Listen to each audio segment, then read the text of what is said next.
Good morning, friends. Welcome. A Word of God Spirit Contact, I believe. These things are also a bit improvisatory. One's never quite sure, but I think we're seeing one today. And it's early, well, it's not that early, 10 o'clock Sunday morning in May. Sitting here by the lake with the mist rising off the cool water and the sun slowly burning it off. And rising early this morning, some around dawn, maybe a little before dawn, and partaking of various interviews on YouTube. I noticed my inclination towards Jim Marrs, the lifelong maverick researcher from Texas, who informed us initially about all the scuttlebutt of the JFK assassination in his book Crossfire, which was used in the book in the movie JFK. Then he went to Alien Agenda and the 9/11 stuff, all sorts of interesting things. And he's been very prominent, both in the New York Times bestseller list over the years and on many, many interviews through the internet, basically. I don't think it got viewed on television that much. They don't really like his in-depth digging. Gets a little too confrontational, but certainly through the internet, he's very, very well known, and was to me. I watched many of his things. Saw him speaking live here in Toronto once or twice. Read many of his books. And I still think his revised version of Crossfire, the re-release from a few years ago, is the definitive account of all the detailed anomalies behind the great mystery of the JFK assassination scenario.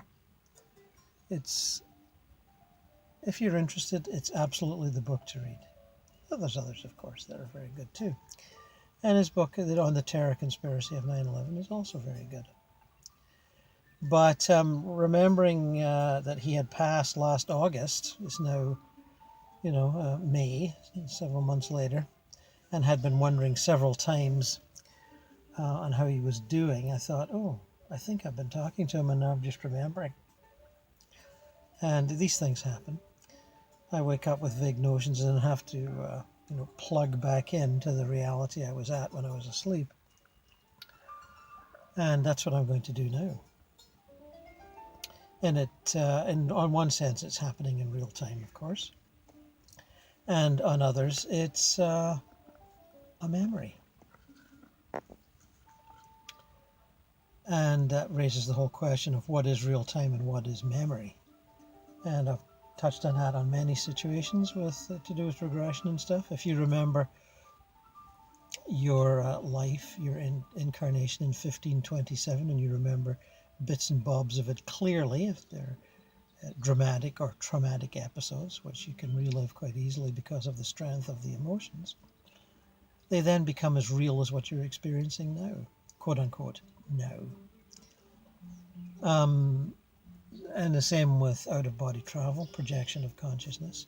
You go to various places and you talk to various people, spirits, and that becomes the reality of the now. Whether that happened the night before or, as I pointed out with the Stephen Hawking situation, I thought some people had projected into the future unknowingly and talked to a Stephen Hawking that was well-adjusted and communicative in the afterlife and had much mental stimulation to communicate. Whereas the one I spoke to was a lost atheist who didn't really believe it was possible to be anything when you were dead. Again, you can project to various areas, either with knowledge or without foreknowledge, going on your belief systems and your assumptions, your unquestioned assumptions. Some people's unquestioned assumption is that there is no afterlife. You can't talk to anybody. And then other people have this notion that you can talk to people, but only in a limited fashion. Others feel that they're there, but they're not. You can't communicate with them. They're not really available, or they don't want to communicate, or they've got issues, and some do. Some do have issues. Not everyone you reach out to will talk back to you. The American writer Paul Bowles, famous for his Sheltering Sky novel and other Beat Generation classics, although I think he was a kind of peripheral member of the Beat Generation. I think he was down there smoking keef before they realized what fun it was. But anyway, I tried to talk to him once, and he was like, he was in a fairly small little, something bigger than a mud hut, that's for sure. Pretty simple sort of spot. And seeming quite happy. Maybe not happy, but, at peace with himself. And he sort of looked up at me and said, "What do you want?" I think he knew I was a spirit coming to visit, but he just didn't want to talk. Anyway, just a small example. No big deal. Jim Marrs, of course, as you all know, if you've followed his work in any way or seen any of the interviews, very friendly, at ease, plain-speaking Texan. Boy, he's the actual sort of paradigm of the plain-speaking Texan, as far as I could tell. And I'm kind of a plain-speaking Scotsman myself. But I believe I did interact with him, and I'm going to try to give you the best I can of what he had to say. And I know I sat down with him and said, "Well, Jim, how are you enjoying your life now?" And he said something along the lines of, It's really very good. I'm very happy with it. And I'm much happier than I ever believed I would be. I sensed that, I always sensed there would be an afterlife. Life seemed meaningless without one. And, but I really didn't focus too much on what it might be like between the deniers of materialism and the fanaticism of the religious. I didn't feel much, common ground with either, and I didn't really want to invoke the specters of either by talking about it. And besides, I was too much involved in my own, unveiling of the mysteries and conspiracies of our times. And that took up so much of my efforts that I never really did get around to exploring the afterlife, although I thought about it a few times. And it certainly touched on the notion that we could have lived many lives on this planet. And I'm still wondering about that now, he said. And I'm remembering saying, Jim, I did wonder if you had given thought to all these things over the years, having followed your work fairly closely. And, but, didn't feel like pressuring you or writing to you in any way, as your work was more than interesting given what you covered. And you covered a lot over the years. You must have been a very hard worker. And he said, yeah, I was, a bit of an attack dog. I'd just latch on and not let go. And mainly because it was also interesting. You go from one thing to another. And you slowly realize that the reality that most people live is an illusion. It's a sideshow created by politicians, media, religion, to keep you amused while they run the puppet show from behind. And I said something like, "Well, Jim, I do agree that there is, a puppet show that the various special interest groups, if you want to call them that, global elites, religions, political institutions, like to run the show to suit themselves and keep their market share as big as they can in order to sustain their little empires.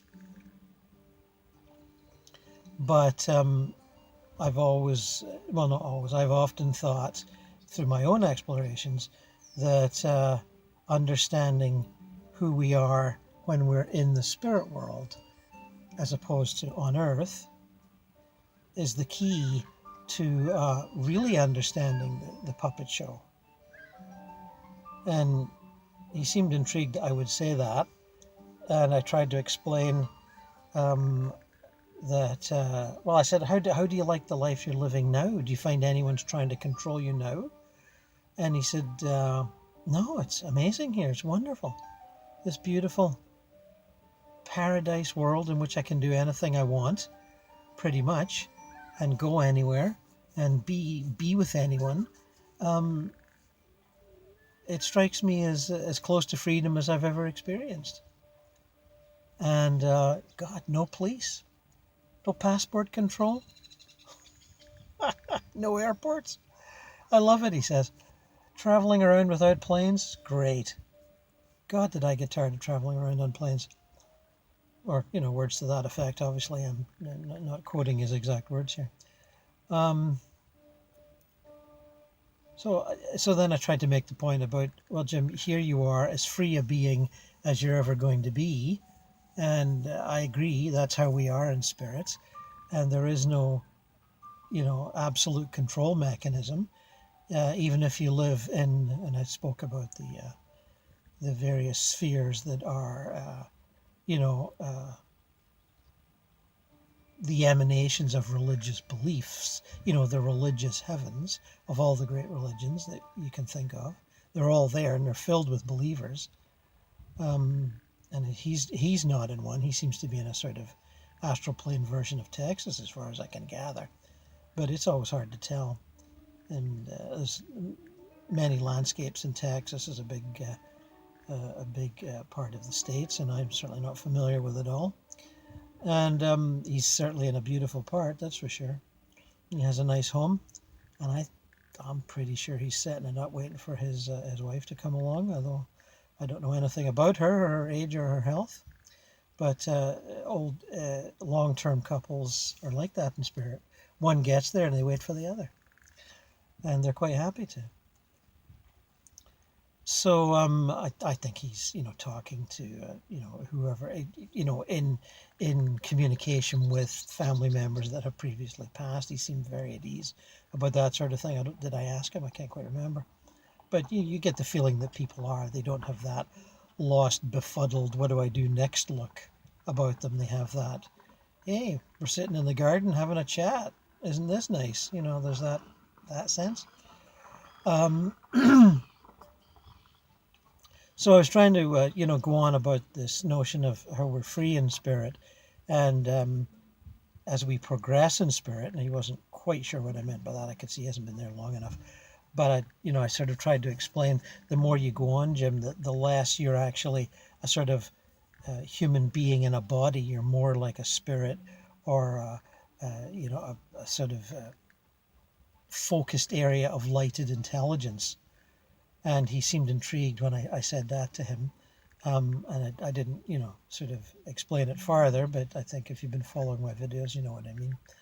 And but I think his intellectual interests, I'll call them intellectual, will keep him in the area that he's at for quite some time, because there's lots to study and research and learn on those levels. That are institutions like colleges and night schools and classes and universities and museums and all that cultural apparatus of any evolved society. It's all there. Much more advanced than what we have here in terms of high tech, and you look at a book in a library and an image can come right out of the book, or the book comes out of a wall. There's all kinds of interesting stuff goes on there. I've touched on that before slightly, and Jim's probably just finding that out and loving every minute of it, I suspect. And so I was trying to explain the notions of freedom, and I said, this is how we really are. And what happens when we come to Earth is that we walk in to a three-dimensional prison, and we live in that three-dimensional prison with the belief systems and demands and expectations of others. And that's our training. That's our boot camp on Earth, where we'll learn to behave the way that society and religion and authority figures would like us to behave. Unless you want to go to remote rural areas and be a complete, sort of independent survivalist, which we understand people do. And I admire them for having the courage to try it. Myself, I'm a bit of a, like to live in town with all the conveniences myself. So I think he was sort of seeing what I was getting at and saying, I do feel a lot freer than before, a lot more at ease. He was relating it in terms of personal comfort, I think, and lack of stress, that sort of a thing, which is fine. A lot of people go through that, and it's real. It's all there. So I said, at some point, maybe you'll want to talk about why you chose to be born as Jim Mars, all those years ago, into the Texas of your day, if you were born in Texas, into the United States of your day, and live through all the great sort of deceptions and corruptions that you exposed in your books. And he had, what did he say? Well, that sounds like an interesting project. And I said, it is, Jim. You'll enjoy it. It's fascinating stuff, and there's many will help you do that exploration if you feel that you need some help. And he said, well, I'll certainly keep that in mind. And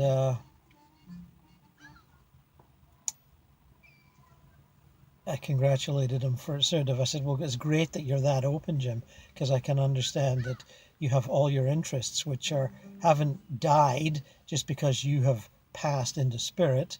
You're still, I imagine you're interested in lots of the same things. And he said, oh yes, I'm doing lots of research up here and talking to all sorts of people. And I said, I expect you've talked to a few spirits that were in and around the assassination. And he goes, oh yeah. Oh yeah. And I didn't get specific, but I certainly got the feeling he'd been interacting with the spirit of LBJ, Lyndon Baines Johnson, and some, if not several, of the Kennedys. It's not quite clear to me how one interacts with famous celebrities unless they actually want to interact. I think they have ways of hiding. And you're probably saying, well, Gord, you've talked to lots of them. And yes, I have. So the ones that I've spoken to, I'm assuming they're open to it. I mean, can't bully them into it. Either they want to do it or they don't. And that last Kennedy thing that I did with the family grouping, I think that was arranged, and I was told about it, and I was asked to visit because they knew I'd do a little video on it. And I'm not saying in any way that I arranged it. I didn't. But with Jim, I think he's just made personal efforts, and probably talked to spirit guides. I asked him if he had some spirit guides, and he said, yeah, I guess some people come by and see me and help out with stuff and give me little tips on this, that, and the other. In fact, getting this house, I was given a helping hand on that.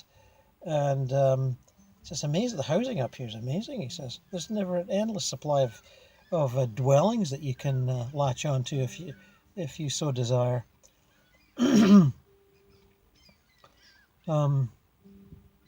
So at some point I asked him if he had a message for his fans through this, and what would he say to them. And he said something along the lines of, I'm really having a blast up here. This is an amazing place to be, and there's so much I could say about it. I hardly know where to start. It's so beautiful. It's so magical. It's just all enveloping in its did he use the word transcendent, or am I think he's talking about the visual effects of how things seem to radiate from the inside, whether it's trees or grass or, water and rivers. There's a radiation comes from inward rather than the outward sun reflecting off the surface, And he was trying to convey that and the great subtlety of all the colors and textures of just regular objects in the landscape. And also, structures. The structures that are used to, the materials that are used to make structures that are often translucent, often, what's the word I'm looking for? They glow from the inside different shades. It's quite marvelous. And he was trying to sort of touch on that. And he added something about it.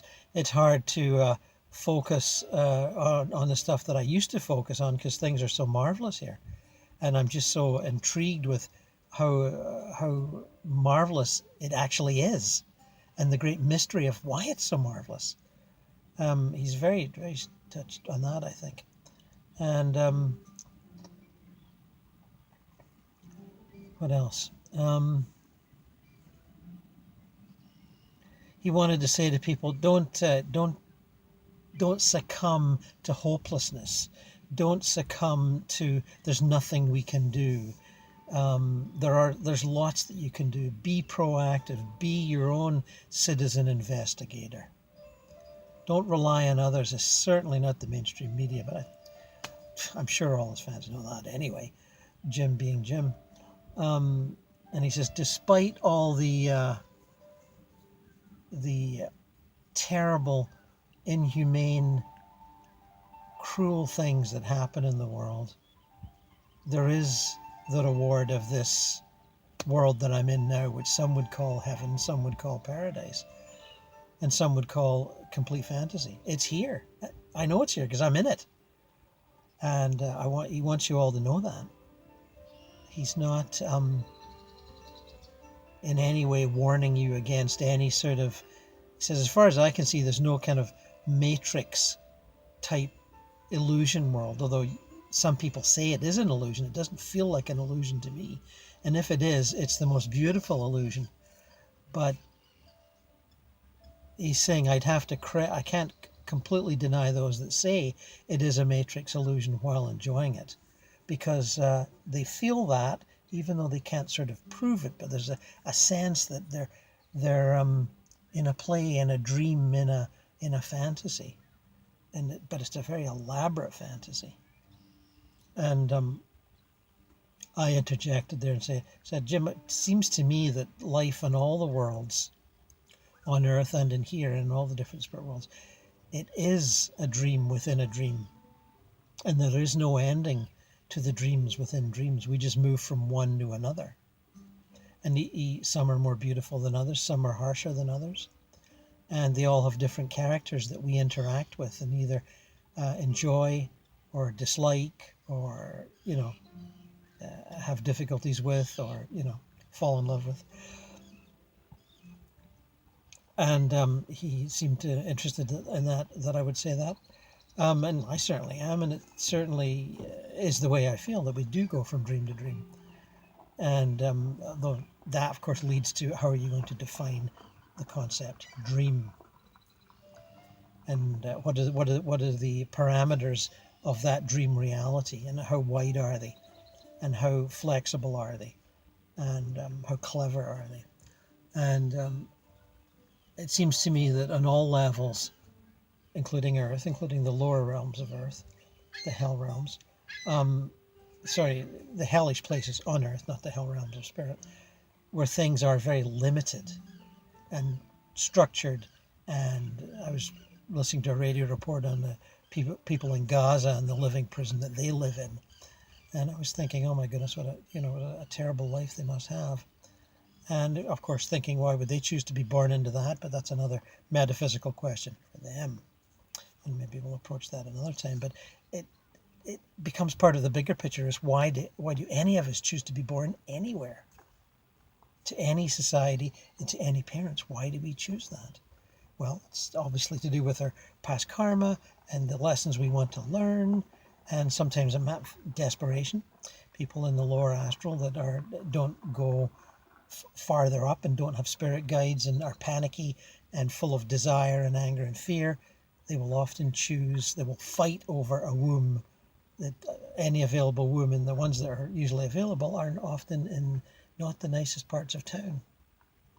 Whether it's a favela in Brazil, or a garbage dump in Manila, or they get desperate enough, they just want life more than anything. When you're a more mature soul, you rise up and you make more careful choices. But people do get desperate and they make very bad choices, just like they do on Earth. So Jim's very happy, as far as I can tell. He's not withholding. He didn't seem to be. I mean, I'm not his best buddy. He may have been being very polite, thinking of me as a friendly interviewer type, who's sympathetic and friendly, and may not have given me his deepest, innermost secrets. I'm not saying he did. I'm sure he's missing his wife and whatever family members and friends that he left behind, and of which I know nothing. And but I think he's found out how you can visit with them and hang, even if they don't know you're there. And he didn't seem to have any frustrations on that. I think that maybe passed in our terms, a few months ago, where he would go through that level and be frustrated, couldn't talk, realized he didn't know he was there, and all that sort of thing. And but he seems to have passed that and seems much more at ease now. And just like the genial Jim that you would see in many interviews and talks that he would give, of which there are dozens on YouTube. And looks a little slimmer, a little younger, but still got that friendly drawl. It's almost part of his soul. And it was a great joy to hang with him for a little while. And I apologize for anything I may have forgotten, but I think you get the general picture. And so for maverick investigators of conspiracies and deceptions and frauds, long may they live, and as Jim is living long, and long may the whistle blow on all the liars and fraudsters, because that's what they do best, and God bless them for doing it. And God bless you, my friends, for taking an interest. And from this lovely morning by Lake Ontario in the suburbs of Toronto, with a few gulls floating around, and the sun shining off the water where the mist has been rising, I bid you farewell.